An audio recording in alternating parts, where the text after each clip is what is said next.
Bonjour à tous, je suis ravi de vous retrouver un peu exceptionnellement ce soir pour cette nouvelle édition. Dans l'actu vendéenne de ce jeudi 22 janvier, c'est historique.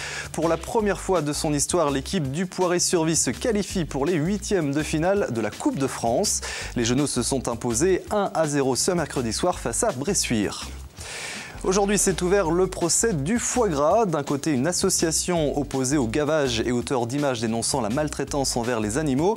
De l'autre, une société vendéenne qui dénonce quant à elle ce qu'elle considère être un montage vidéo sans lien avec la réalité. Et puis ce week-end se déroule la folle journée en région. Parmi les formations musicales participant à l'édition 2015, l'Institut musical de Vendée. Nous suivrons en fin de journal l'une des dernières répétitions de ce chœur composé de 60 jeunes choristes. Historique donc, c'est la toute première fois que les Genoux disputeront un huitième de finale de Coupe de France. Les joueurs d'Oswald Tanchot se sont imposés ce mercredi soir face à Bressuire grâce à un petit but dans les prolongations. Mais au-delà du score final, c'est bien la qualification qui importe. Retour sur une soirée historique donc, Aurélien Huard. Au bout du suspense et au bout d'un match qui semblait interminable, le Poiré-sur-Vie a réussi à franchir un nouveau tour de Coupe de France. La délivrance est arrivée pendant les prolongations à la 110e minute grâce à un but de Damien Fachan. Sortie de corner, je vois Quentin et je ne sais pas pourquoi. D'habitude, en plus, je vais pour me replacer et là, je sais pas, j'anticipe une frappe ratée. Le destin m'arrive dans les pieds, je me jette. Je la mets du droit en taclant et après c'est énorme. Après je sais même plus ce qui s'est passé. Là il faut que je revoie les images parce que ça m'arrive pas souvent. C'est mon deuxième but de l'année. Là je marque en 16e, on se qualifie, tout le monde est content. Franchement là je suis aux anges là. Tout était réuni pour que les Genoux tombent dans le piège, un terrain en mauvais état, un petit stade acquis à la cause du FC Bressuire malgré la présence de quelques 500 supporters vendéens et surtout des joueurs bressuirais très motivés à l'idée d'éliminer un troisième club de national. La rencontre n'a pas été d'un grand niveau, pas beaucoup d'occasions franches et un arbitrage parfois discutable comme sur cette action à la 89e minute. Les Genoux auraient dû obtenir un penalty, mais l'histoire ne retiendra qu'une chose, le Poiré sera en huitième de finale de la Coupe de France. Le Poiré était très gâté pendant une période, mais depuis 2 ans, il faut reconnaître qu'ils le sont un peu moins. C'était important pour nous, staff, joueurs, d'offrir un moment de communion des supporters, à nos bénévoles, à nos dirigeants. Les joueurs, ils avaient envie de faire un parcours, ils ont envie de continuer. Mais je pense que le côté historique du huitième de finale, ils l'avaient en tête et depuis le début, ça les a emmenés. Au club, il y a la photo des 16e de finale contre Paris. On chambrait Rabi, Benji et tout ça. On leur disait qu'on allait enlever la photo cette année et tout ça. Et on y est arrivé. C'est magnifique. Il n'y a que des bonnes choses. Je ne réalise même pas tout le bonheur que c'est pour tout le club, tous les gens qui se sont déplacés, pour le staff. Il y a trop de choses là, c'est énorme. Le Poiré est le troisième club vendéen à atteindre ce niveau de la compétition après La Roche-sur-Yon et Fontenay. En revanche, la Vendée n'a jamais été représentée en quart de finale. Les Genoux auront donc l'occasion d'écrire une nouvelle page de l'histoire le 10 ou le 11 février prochain. Voilà, et puis nous reviendrons demain sur le tirage au sort de ces huitièmes de finale, tirage qui se déroule ce jeudi soir.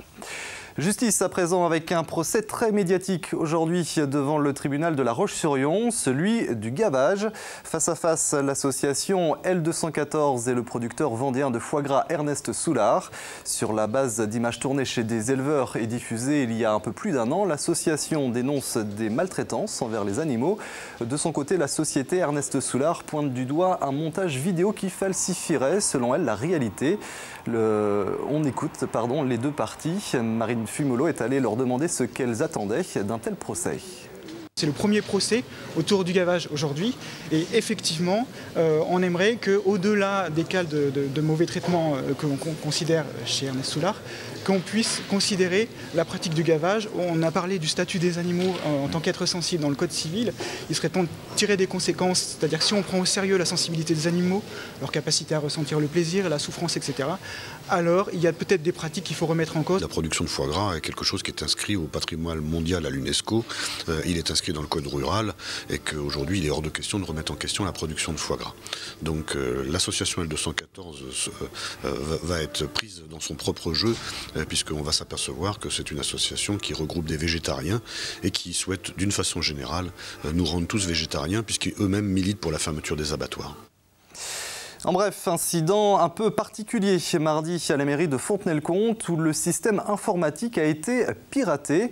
Quelques 68 000 dossiers des services municipaux ont ainsi été cryptés, donc rendus illisibles. Une attaque commise, semble-t-il, par un hacker russe et qui n'est pas la première. Toujours selon nos confrères de Ouest France, il y a 2 mois, la communauté de communes de Fontenay aurait aussi été victime d'un piratage. Et puis, en bref, toujours, mais au chapitre éducatif, cette fois-ci, la ministre de l'Éducation nationale vient de présenter ce midi les mesures liées à la mobilisation de l'école pour les valeurs de la République. On en parlait dans nos précédentes éditions. Parmi ces mesures, le renforcement de la formation des professeurs, des cours d'éducation aux médias et à l'information, ou encore, entre autres, la création d'une journée de la laïcité qui sera célébrée chaque 9 décembre dans les établissements scolaires. Différentes mesures qui bénéficieront de 250 millions d'euros sur 3 ans. Éducation toujours, mais formation en alternance cette fois. Et ce constat, les travailleurs handicapés sont moins nombreux, voire trop peu nombreux à bénéficier d'un contrat en alternance. C'est le constat dressé par la Directe, composée notamment de l'ancienne direction du travail. Alors pour répondre à cette problématique, un groupement d'employeurs pour l'insertion et la qualification des travailleurs handicapés va être créé. Une solution pour répondre au taux de chômage grandissant des personnes en situation de handicap. Il nous a semblé intéressant sur le territoire vendéen d'essayer de proposer aux employeurs, et c'est l'objet de la réunion de ce soir, d'offrir un nouveau dispositif qui va permettre de faciliter l'insertion de ces publics-là dans le cadre d'un groupement d'employeurs, dont la spécificité est d'accompagner plutôt les personnes dans des démarches d'alternance, de formation d'alternance, pour leur permettre à la fois d'intégrer progressivement l'entreprise et d'accéder à un niveau de qualification ou de formation qui renforcera leur employabilité sur le marché du travail. Voilà, et puis un dernier mot d'éducation avec les portes ouvertes ce week-end d'un certain nombre d'établissements, les maisons familiales et rurales, la Forbat, l'Esfora ou encore de nombreux lycées du département ouvrent leurs portes ce samedi. L'occasion déjà pour les jeunes de réfléchir à leur orientation. Ce chiffre, à présent, 14 heures par jour, c'est la durée que nous passons en moyenne à notre domicile. Or, l'air que nous y respirons peut être pollué de multiples manières, que ce soit par les produits d'entretien, les peintures ou tout simplement le tabac. Alors pour sensibiliser, l'ARS, l'Agence régionale de santé, vient de tenir une conférence de presse, principalement à destination des artisans qui interviennent à l'intérieur des logements. Mais les conseils valent également pour chacun d'entre nous. Reportage de Grégoire de Châtillon. Tout le monde peut améliorer l'air intérieur. C'est aussi le message que donne l'Agence régionale de santé. En effet, avec nos habitations de plus en plus étanches, il est plus que jamais important de savoir ce qui est le plus nocif pour nous. D'abord le tabac. Sortez fumer à l'extérieur. Suivent ensuite les produits d'entretien et de bricolage. Choisissez alors des produits classés A+. Attention aussi aux moisissures. Elles peuvent se cacher dans les endroits les plus humides de notre habitation. Et puis à prendre très au sérieux, les appareils de chauffage à combustion. Respectez les consignes d'utilisation et faites vérifier chaque année vos appareils par un professionnel. Bref, pour éviter que tous ces produits polluants s'accumulent, ouvrez les fenêtres. 10 minutes par jour et par pièce, et si possible en 3 fois par jour, c'est ce qu'il y a de mieux. Bien, hormis ça, il faut que l'air circule à l'intérieur du logement. C'est-à-dire, au-delà de l'aération manuelle que l'on fait en ouvrant sa fenêtre, il y a la ventilation mécanique, qui est à l'intérieur de pratiquement tous les logements maintenant. Mais pour que cette ventilation se fasse, il faut encore qu'il y ait des circuits d'air qui se fassent. C'est-à-dire qu'il faut, par exemple, que les portes soient détalonnées et qu'on ait un passage d'air minimum de 1,5 cm à 2 cm sous les portes. Si l'air ne circule pas, eh bien on aura un air malsain.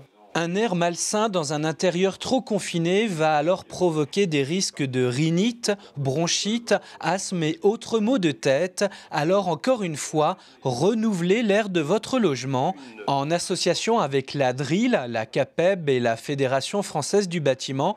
L'Agence régionale de santé vient d'éditer un guide de la qualité d'air intérieur. Il est destiné aux professionnels du bâtiment qui sont en première ligne. Ils pourront ainsi adopter les bonnes pratiques pour améliorer cette qualité d'air dans nos intérieurs, car c'est là que nous passons 80 à 90% de notre temps. On poursuit avec le tournoi Destination féminin. Évidemment, on parle là de rugby. L'édition 2015 se déroulera du 6 au 8 février prochain avec un France-Écosse au stade Henri Desgranges à La Roche-sur-Yon le samedi 7. Un événement forcément important pour la Fédération régionale de rugby qui l'a présenté hier mercredi. Au total, 5000 places seront proposées avec des billets compris entre 5 et 15 €. On écoute le responsable du comité régional. Il évoque la spécificité du rugby féminin. C'est un jeu qui est porté principalement par du jeu de mouvement, donc un jeu spectaculaire dans les espaces. Alors même si évidemment il y a toujours des touches, des mêlées, etc. Mais il n'empêche que le rugby féminin est porté avant tout sur le mouvement, beaucoup moins de contact et beaucoup moins de regroupement. Donc qui doit plaire au public grâce à ce mouvement. Allez, on termine avec un autre rendez-vous culturel, celui-là. Demain, c'est le début de la folle journée qui met à l'honneur la musique classique. L'événement qui commence en région avant de se poursuivre à Nantes à la fin du mois propose des concerts tout au long du week-end à La Roche-sur-Yon, Fontenay-le-Comte et à Challans. Et parmi ceux qui se produiront, on retrouvera les jeunes de l'Institut musical de la Vendée de Saint-Gabriel. Reportage à Saint-Laurent-sur-Sèvre où Pierre Dalicieux les a retrouvés en pleine répétition. 4, 1, 8,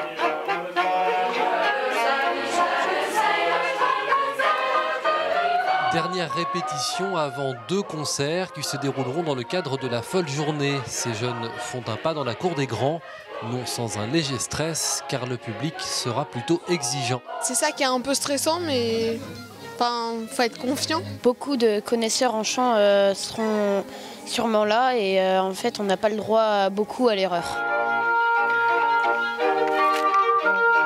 Accompagnés de musiciens, ces jeunes du collège au lycée sont tous mordus de musique, une matière intégrée dans leur programme scolaire, beaucoup plus que chez d'autres élèves. C'est un choix, c'est quand même de s'engager pour 4 ans à chanter 4h30 par semaine, plus la culture musicale, la formation musicale, la danse, donc il faut être passionné.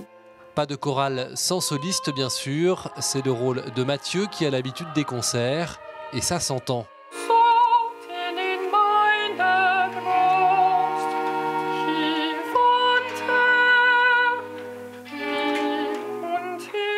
Un rôle de premier plan d'autant plus important lors d'événements comme la folle journée. Pour lui, le trac est là, mais ses camarades aussi pour le soutenir. Il y a toujours un peu de stress, mais je pense que, moi en tant que soliste, je m'appuie aussi beaucoup sur le chœur parce que ils m'aident beaucoup voilà, pour les dialogues, tout ça. Je sais que je suis pas tout seul. Moi, même quand je chante tout seul, je sais qu'il y a quand même le chœur qui est derrière. L'Institut musical de Vendée est devenu au fil du temps une référence. Ici, tout le monde en est fier et n'a qu'une envie, le faire savoir au plus grand nombre. Ils aiment ça, c'est-à-dire qu'ils prennent plaisir à le faire parce qu'ils savent qu'on les emmène dans des endroits magiques et formidables. Donc ils auront de la reconnaissance par rapport à ce qu'ils vont recevoir, mais aussi ils vont recevoir beaucoup d'applaudissements et beaucoup de plaisir pour le faire. Vous allégez vraiment la finale, s'il vous plaît. Allons-y. Samedi, première représentation prévue à Fontenay-le-Comte, avant le grand concert du 31 janvier à la Cité des Congrès de Nantes.